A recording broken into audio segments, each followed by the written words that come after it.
Halo guys, sebentar lagi Lebaran ya. Dan Lebaran ini identik dengan THR. Nah, ada pernyataan menarik dari Wakil Menteri Agama kita, Pak Muhammad Syafi'i, yang menyebutkan bahwa ormas yang meminta THR adalah bagian dari budaya Lebaran kita.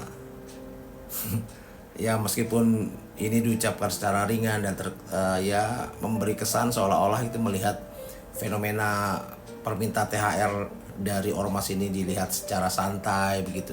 Saya rasa justru ini menimbulkan kekhawatiran soal legitimasi praktek yang dapat merugikan pihak lain. Menyebut tindakan meminta THR oleh ormas sebagai budaya tanpa memberikan batasan atau kritik terhadap potensi penyalahgunaan adalah langkah yang sangat dipertanyakan. Nah, sekarang kita coba lihat apakah benar ini budaya atau memang sebuah penyimpangan. Mengategorikan permintaan THR sebagai budaya Lebaran seolah-olah memberikan pembenaran terhadap praktek yang sebenarnya tidak memiliki landasan hukum atau norma sosial yang jelas. Budaya Lebaran di Indonesia ini kan umumnya berkaitan dengan tradisi silaturahmi, berbagi kebahagiaan, dan mempererat hubungan antar individu maupun komunitas. Nah, tapi jika praktek tersebut melibatkan tekanan, melibatkan pemaksaan terhadap pengusaha atau pihak tertentu, maka hal ini tidak lagi masuk dalam ranah budaya saya rasa, melainkan penyimpangan. Ya, karena fenomena ormas meminta THR ini kan seringkali tidak dilakukan secara sukarela oleh pihak yang diminta. Di beberapa kasus bahkan muncul surat edaran dengan nominal tertentu yang sudah ditentukan untuk dipenuhi gitu. Bahkan ada yang disertai ancaman secara tersirat gitu jika permintaan tersebut tidak dituruti.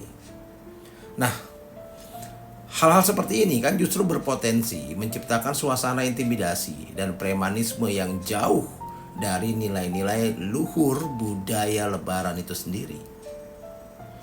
Nah, sebagai seorang pejabat publik, wakil menteri agama, ya seharusnya memiliki peran untuk memberikan panduan moral dan etika kepada masyarakat, termasuk dalam menyikapi fenomena sosial seperti ini. Pernyataan bahwa ormas meminta THR adalah budaya ini beresiko karena dianggap sebagai bentuk pembiaran terhadap praktek yang tidak sehat. Bukannya mengedukasi masyarakat untuk menghindari tindakan-tindakan pemaksaan, pemalakan, atau intimidasi, pernyataan ini justru berpotensi memberikan ruang bagi oknum-oknum tertentu untuk melanjutkan praktek semacam ini dengan dalih tradisi atau budaya. Ya, dan lebih jauh lagi, saya rasa pernyataan tersebut juga mengabaikan dampak negatif terhadap dunia usaha. Pengusaha kecil dan menengah yang sedang berjuang menghadapi tekanan ekonomi pasca pandemi, ya pasti merasa terbebani oleh permintaan THR dari ormas-ormas seperti ini. Dan jika dibiarkan tanpa regulasi atau pengawasan, maka hal ini dapat menciptakan ketidakadilan sosial dan ekonomi. Nah, pernyataan seperti ini justru saya rasa justru bisa berdampak jangka panjang bahkan gitu ya. Karena pernyataan seperti ini juga berpotensi merusak citra pemerintah di mata masyarakat. Sebuah pemerintahan yang ideal ini kan seharusnya tegas dalam menindak praktek-praktek yang berpotensi melanggar hukum atau norma sosial.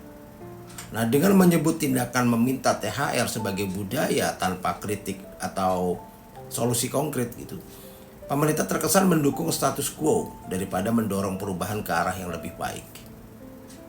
Ya, di sisi lain, jika fenomena ini terus dibiarkan berkembang tanpa pengawasan, maka akan ada risiko meningkatnya praktek-praktek pemaksaan oleh ormas-ormas tertentu.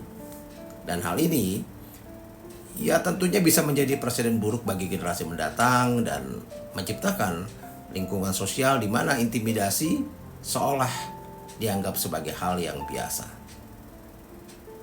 Salam.